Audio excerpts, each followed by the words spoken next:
یہ تو خیر وقت کے ساتھ بدلیں گے اب، لیکن یہی وجہ ہے.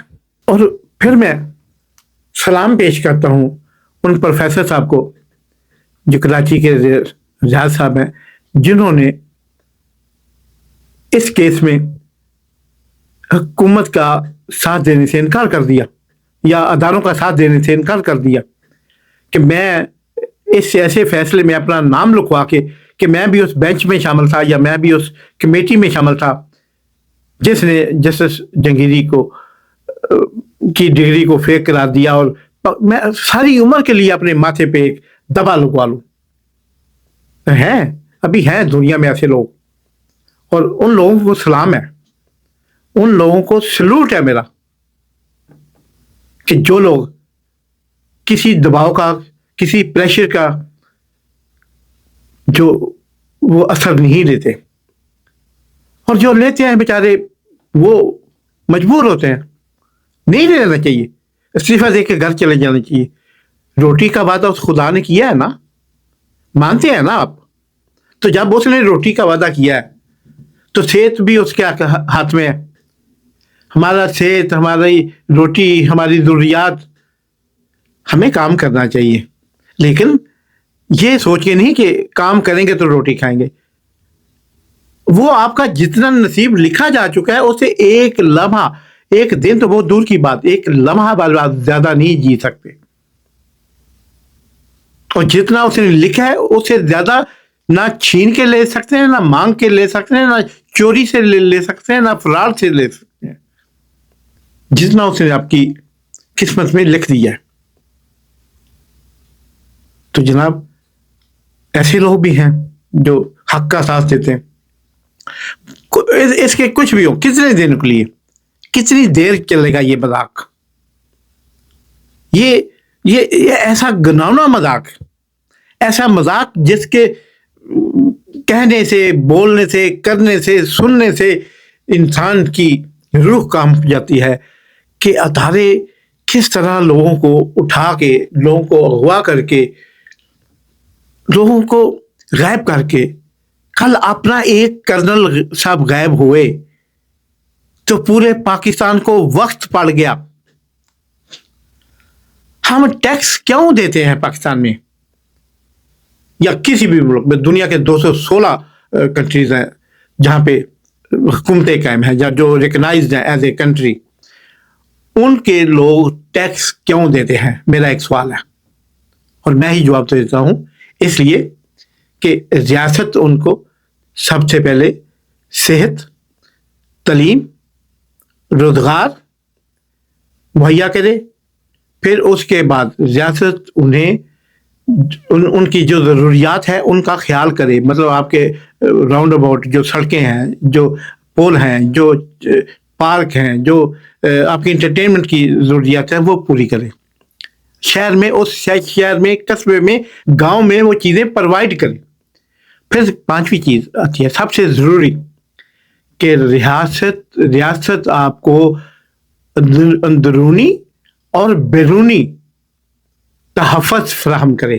یعنی اپنے شہر کو ملک کے اندر، ملک کی سرحدوں کے اندر ریاست آپ کو تحفظ فراہم کرے. کوئی شخص آپ آدھی رات کو، آپ رات کے 3 بجے ایک بیٹی گھر سے نکلتی ہے، ایک بہن گھر سے نکلتی ہے، ایک بہو گھر سے نکلتی ہے، آپ کی بیوی گھر سے نکلتی ہے، لوگ دیکھیں تو اس پہ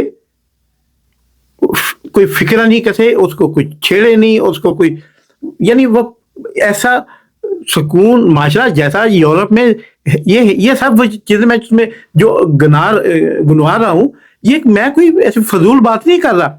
یہ پورے یورپ کے تقریباً 43 کنٹریز میں، امریکہ، کینیڈا، آسٹریلیا، نیوزی لینڈ، دنیا کا باقی ساری کنٹریز میں جہاں جمہوریت ہے، جہاں پہ انسانیت ہے، یعنی آپ کہہ لیں 216 میں سے تقریباً 170-80 کنٹریز میں تمام سہولیات فراہم کر رہی ہیں. میں چھوٹے چھوٹے 15-20 ملک کا اس لیے نام نہیں لیا کہ وہاں پہ بعض امنی ہے، ان میں کچھ افریقہ کے ممالک ہیں، کچھ کریبی کے، کچھ ساؤتھ امریکہ کے کنٹریز ہیں، کچھ ایشیا کا بھی 1-2-4 ملک ایسے ہیں جیسے میانمار، جیسے برما کہتے ہیں, جیسے افغانستان, ایسے ایک دو اور ملک بھی ایسے ہیں.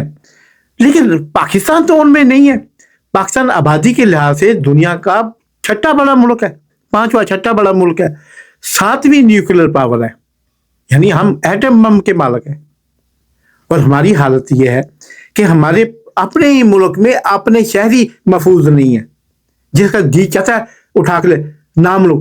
کیوں بھائی نام لو؟ ماما لگتا ہے. ایسے ریاست کو ٹیکس دیتے ہیں, ریاست کے ساتھ رہتے ہیں, اور لوگوں کے ساتھ ہم رہتے ہیں, شہری ہیں اس ملک کے. ریاست کی بیرونی سطح پہ بھی اس کو تحفظ دینا, یعنی اس کی سرحدوں کو محفوظ کرنا, یہ بھی ریاست کی ذمہ داری ہے. اگر نہیں کر سکتے, آپ پھینکیں یہ بستہ اپنا بیگ, اور ان کے نہیں بھائی کر سکتے, آپ فوج نہیں ساتھ دیتی, فلاں نہیں ساتھ دیتا, فلاں ہم نہیں پرووائڈ کر سکتے, پہلے یہ ٹھیک کریں, ہم الیکشن جیت کے پھر آ جائیں گے. تو مجبوری ہے. کیا آپ کا دل اس لیے نہیں لگتا کہ آپ گھر کی روٹی نہیں کھانا چاہتے؟ وزیر اعلیٰ فنڈ سے آپ کے گھروں کے اخراجات چلتے ہیں, آپ کے گھروں کی چار دیواری بنتی ہیں, آپ کے گھروں تک جانے والی سڑکیں بنتی ہیں, گھروں کی اپنے اندر تزئین و آرائش سرکاری فنڈ سے ہوتی ہے. کیا آپ اس کے بغیر جی نہیں سکتے؟ اتنے وہ مفت بر ہیں یار. آپ مفت بری کا شوق پڑ گیا آپ کو. اگر نہیں کر سکتے تو چھوڑ دیں, جائیں اپنا کام کریں. کوئی مجبوری ہے, کوئی آپ پہ ذمہ داری ہے, کوئی کتابت سنت میں لکھا ہے کہ آپ پہ اطاعت کرنا لازمی ہے اور آپ کے لیے ہم پہ بادشاہت کرنا لازمی ہے؟ کہاں لکھا ہے؟ کون سی حدیث میں آئی ہے؟ نعوذ باللہ. تو جناب ریاست کا فرض ہوتا ہے, اور ریاست نہیں کر سکتی چلی جائے. اور ججوں کو اور بیوروکریسی کو اور کمشنر کو, ججز کو والا ججوں کو چھیڑنا, اور پھر اپنی مرضی کے بیان لینا, اور پھر سیاسی پارٹیوں کو توڑنا, ان کے کارکنوں کو مارنا پیٹنا, گھر والوں سے پیسے ان کے بیچاروں کے لگوانا, اور پھر ان سے بیان لینا اور پارٹیاں چھڑوانا, یہ ریاست کی ذمہ داری ہے. آپ مجھے کمنٹس میں بتائیے اگر آپ واقعی یہ سمجھتے ہیں کہ یہ غلط ہے. تو معزز ناظرین, اس کے بعد جناب اب اٹھ آئے ہیں اسٹوڈنٹ, پاکستان کے اسٹوڈنٹ, طلبات, مدرسوں والے بھی اور اسکولوں والے بھی, سارے اٹھائے ہیں. یہ طلبات جب اٹھے تھے پہلے بھی 77 میں, آپ کو یاد ہوگا جب ذوالفقار علی بھٹو شہید کے خلاف ایک امریکی اسپانسرڈ, سامراج اسپانسرڈ ایجیٹیشن اٹھی تھی, تب تو سمجھ میں آتا تھا کہ اغیار کر رہے ہیں. لیکن آج اٹھنے والے وہ لوگ ہیں جنہوں نے 80% سے زیادہ, 80% سے زیادہ ووٹ لیے. آج اسٹوڈنٹ اٹھا ہے اپنے حقوق کے لیے. جس اسٹوڈنٹ نے ساری زندگی, یعنی زندگی کے بہترین سال تعلیم و تربیت میں لگا دینے ہیں, 25-26 سال کا ہو کے تعلیم سے فارغ ہونا ہے, ایجوکیشن سے فارغ ہونا ہے, اس کے بعد اس کو سب سے پہلا کیا چاہیے؟ اپنے ہی ملک کے اندر روزگار چاہیے, جاب چاہیے, جاب اپرچونٹی چاہیے. جب وہ سیکیور نہیں ہوگا, اسے اتنے سال کیوں پڑا؟ کیا وہ بچپن ہی باپ کے ساتھ ریڑھی کیوں نہ لگا دیتا؟ وہ ایک کریانے کی دکان پر, وہ ایک ویلڈنگ کی دکان پر, وہ ایک ٹائر چینج کرنے والے کی دکان پر کام کیوں نہ کر لیتا؟ کیوں نہ پیسے کماتا؟ بجائے ایک سے لاکھوں روپیہ اپنے غریب ماں باپ کا لگوا کے اپنی ایجوکیشن پہ وہ کیوں آتا ہے آگے؟ اس لیے کہ وہ اپنے اور اپنے خاندان, اپنی فیملی کے حالات بدل سکے. اور جب وہ مایوس ہوتا ہے تو پھر وہ سری لنکا کی طرح, پھر وہ فرانس کی طرح, پھر وہ دنیا کے اور 50 ملک میں, وینیزویلا, کولمبیا, پیراگوئے, اوراگوئے, چلی, پناما, ارجنٹائن, برازیل, میکسیکو, گوٹے-مالا, وہ اٹھتا ہے باہر, اور پھر وہ نکلتا ہے, اپنے حقوق کی جنگ لڑتا ہے. اور آپ یاد رکھیں, ہم تو اب سینائٹی کی طرف جا رہے ہیں, لیکن ہماری ملک کی یوتھ اور دنیا بھر کی یوتھ ڈر خوف نہیں ہے اب ان کی. یہ ویڈیو گیم پہ بندوقیں لڑتے اور گولیاں اور وار گیم کھیلتے کھیلتے یہ فوجیوں سے زیادہ بے خوف ہو چکے ہیں. یہ میرا دعویٰ ہے, یہ میری ریسرچ ہے. تو مت لیں پنگا ان سے.